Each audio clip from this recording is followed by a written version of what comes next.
octobre kalo tile naani san 2024 aw bisimilayi mali kunnafoni jabarani kan bamanankan kunnafoni kɛnɛ kan.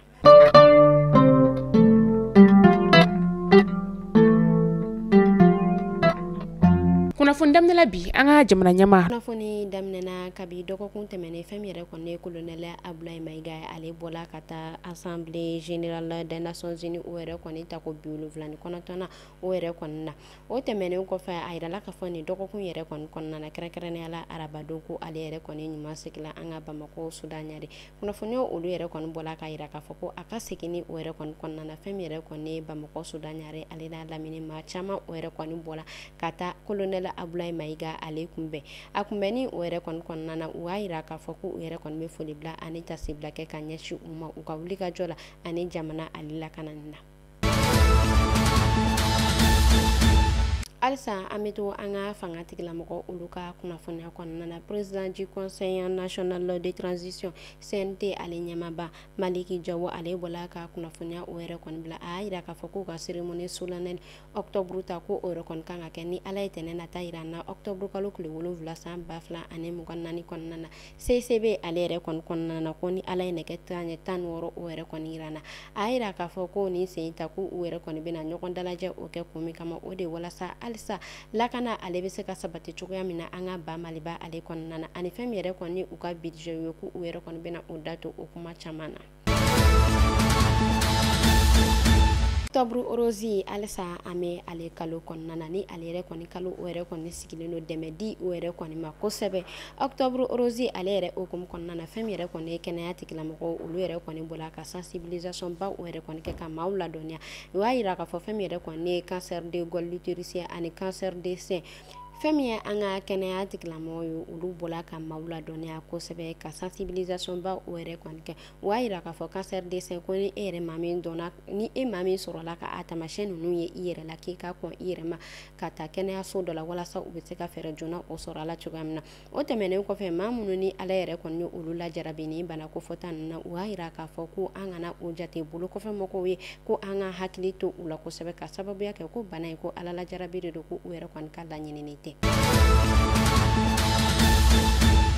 Ka sanga ni kalanko kunnafoniya kɔnɔna ye ministre de l'éducation nationale ale bɔla ka kunnafoniya dɔ o yɛrɛ kɔni bila ka sababuya kɛ kabi octobre kalo tile fɔlɔ san 2024 kɔnɔna na ni a kun yirala k'a fɔ o kun kan ka bɛn kalan wuli ma ni o yɛrɛ kɔni dabɔla a ma kosɛbɛ k'a bila novembre kalo tile 4 o yɛrɛ kɔni na a y'a yira k'a fɔ ko école dɔw yɛrɛ kɔni bɛ yen nɔ ko minnu bɛ fɛ k'u ka kalanso dayɛlɛ ko a yɛrɛ kɔni bɛ kunnafoniya di u ma kosɛbɛ k'u hakili to a la ko ni maa ni i yɛrɛ kɔni sɔrɔla k'a sɔrɔ ni maa ni i yɛrɛ kɔni sɔrɔla k'a sɔrɔ i kɛlen don k'i ka kalanso ko o yɛrɛ kɔni dayɛlɛ ko u yɛrɛ kɔni bɛ ɲangini baden ta ka i sɛgɛrɛ.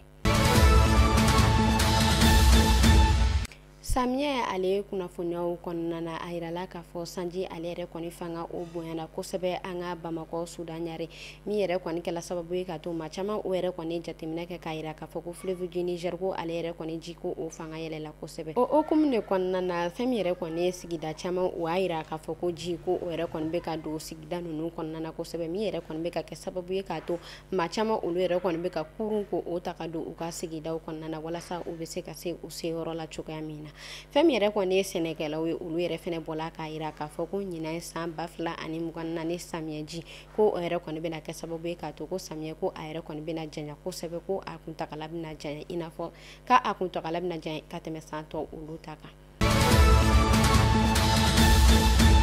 An ka lakana tigilamɔgɔ olu yɛrɛ kɔni bɔla ka kunnafoniya dɔ bila u y'a yira k'a fɔ ko u bɛna wulikajɔba o yɛrɛ kɔni kɛ ni ala ye tɛnɛ nata yira na octobre kalo tile 7 san 2024 kɔnɔna na u y'a yira k'a fɔ u ka wulikajɔ o yɛrɛ kɔni bɛna boli kun min kama o de ye kiosque minnu ni olu bɛ kan dabolo la ko u bɛna olu bɛɛ wuli ka bɔ yen nɔ walasa lakana a bɛ se ka sabati an ka ba Maliba ale kɔnɔna na.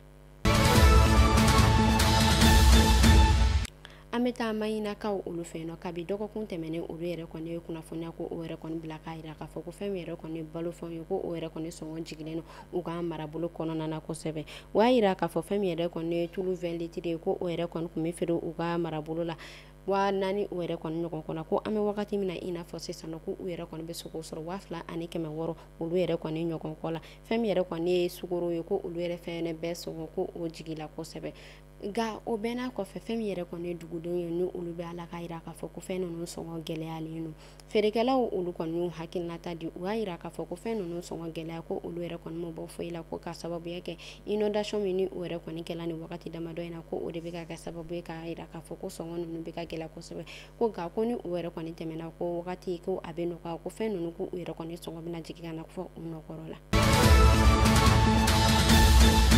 An bɛ taa bakansikaw olu fɛ yen nɔ u ka komini min bɛ yen nɔ ko Mankan ni ale yɛrɛ kɔni bɛ Jalasago u ka komini min bɛ yen nɔ ko Mankan a yirala k'a fɔ ko Jalasagokaw olu fɛ yen nɔ alamisadon octobre kalo tile 3 san 2024 kɔnɔna na ko u bɔla ka binganni wale ko o yɛrɛ kɔni ta ka ni dugu ko fɔta in sɛgɛrɛ min yɛrɛ kɔni kɛla sababu ye k'a to maa 2 o bɔnɛna ani na u y'a yira k'a fɔ ko maa fɔlɔ ko o yɛrɛ kɔni bɔnɛna ani na ko ka sababuya kɛ ale yɛrɛ kɔni binna ko ka sababuya kɛ ale yɛrɛ kɔni bɛnna u ka fɛn jugu minnu ni u bolo don dugukolo jukɔrɔ ko ale yɛrɛ kɔni bɛnna o ma ko o kɛla sababu ye ka to ko ale bɔnɛna ani na maa 2nan u y'a yira k'a fɔ ko u yɛrɛ kɔni marifa ko o ci ale la duguden ninnu olu yɛrɛ kɔni bɔla ka yira k'a fɔ kabi nɛgɛ kanɲɛ 21 sufɛla la ko u yɛrɛ kɔni bɔla ka marifa cikan ko o yɛrɛ kɔni kɛ sanfɛ walasa ka dugudenw ka olu bagabaga ko o hukumu de kɔnɔna na ko u yɛrɛ kɔni bolila n'u ka bagan caman ani fɛn min yɛrɛ kɔni u ka bolimafɛnw ye ko u yɛrɛ kɔni taala ni o caman ye nka an bɛ wagati min na i n'a fɔ sisan nɔ duguden ninnu u y'a yira k'a fɔ ko u yɛrɛ kɔni ka marabolo ko a lakananen don kosɛbɛ ni an ka fangatigilamɔgɔw ye. An bɛ taa kɔkan kibaru la kɛrɛnkɛrɛnnenya la Côte d'Ivoire ni wagati damadɔ in na Côte d'Ivoire jamana ale bɔla ka kunnafoniya ko o yɛrɛ kɔni jɛnsɛ fɛn min yɛrɛ kɔni u ka sanfɛ ekɔlidenw ye ko u yɛrɛ kɔni bɔla ka ɲɔngiri ko o yɛrɛ kɔni kɛ olu ka mouvement olu bɛɛ lajɛlen na. An bɛ taa Nigeria inondation ale yɛrɛ kɔni bɛ ka cɛnni kɛ an ka jamana fan caman na fɛn min yɛrɛ kɔni ye Nigeria jamanadenw ye olu bɔla ka kunnafoniya ko o yɛrɛ kɔni da ko sanji ko a yɛrɛ kɔni bɛ ka cɛnniba o yɛrɛ kɛni kɔ u ka jamana kɔnɔna na min yɛrɛ kɔni kɛla sababu ye ka to o ni ale yɛrɛ kɔni ye dɛmɛ o yɛrɛ kɔni don u ka jamana ma kosɛbɛ min yɛrɛ kɔni dɛmɛ ni o yɛrɛ kɔni bɛ taa a yɛrɛ sɔrɔ fɔ miliyɔn 5 o yɛrɛ kɔni ɲɔgɔn kɔ la dɛmɛ yɛrɛ kɔni bɛ ka don ka ɲɛsin maa minnu ma o de sanji bɔla ka cɛnni kɛ maa minnu yɛrɛ kɔni. Kunnafoni kuncɛla an bɛ taa République démocratique du Congo la a yirala k'a fɔ fɛn min yɛrɛ kɔni u ka laki min ni ale bɛ wele ko lac V ko o yɛrɛ kɔni kɔnɔna na ko u ka baton dɔ ko ale yɛrɛ kɔni yɛlɛmana baton yɛrɛ kɔni yɛlɛmana u y'a yira k'a fɔ maa 25 ɲɔgɔn kɔ ko olu yɛrɛ de kɔni a ɲagata sɔrɔ an bɛ ala deli minnu bɔnɛna u ni na ala ka u dayɔrɔ sumaya kan an yɛrɛ ɲɛ k'an ta don kɔnɔ halisa an bɛ ala deli ala k'an kisi ni gɛrɛgɛrɛ sugu ninnu ma. Ni ne tun bɛ dasigi kɛ bi kunnafoni na an ka foli bɛ an lamɛnbaga jɛkulu bɛɛ lajɛlen Mali kɔnɔ fɔ Mali kɔ kan aw k'an bɛɛ sini ni ala man ka jɔn na.